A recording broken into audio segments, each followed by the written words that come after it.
of our samples is equal to 15, that is our null. Of course, the assumptions of origin, or we want to test whether it is not equal to 15, which is not equal to the assumptions of origin, which is probably more than or less than. How to determine more than or less than? Only gods and angels know after we run after this.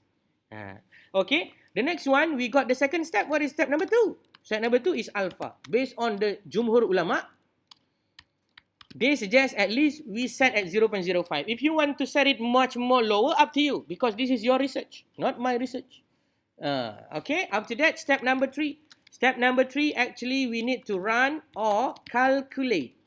And then don't forget to report. What kind of report that you need to test or you need to tell to the readers is actually your T statistic and also statistics and also the p-value.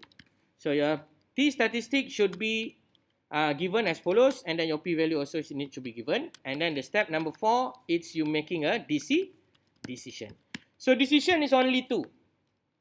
Okay, if your p-value less than alpha, therefore you are going to reject. P-value, your p-value given inside the step number 3 is less than alpha that you set in the step number 2, therefore you have to reject the null. I'm going to teach you after this, no problem. And then the p-value is more than alpha, therefore you fail to reject. If you cannot remember, no problem. I already construct a very memorable sing for you to song it. Sorry, it's other way around. I already construct a very good song for you to sing it for me. Okay, and then we got the step number 5. Step number 5, where you make a conclusion. So if you reject null, therefore you are going to say what? There is different.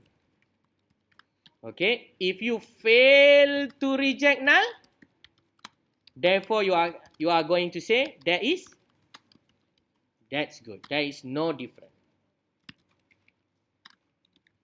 If you understand this topic and this flow, you are able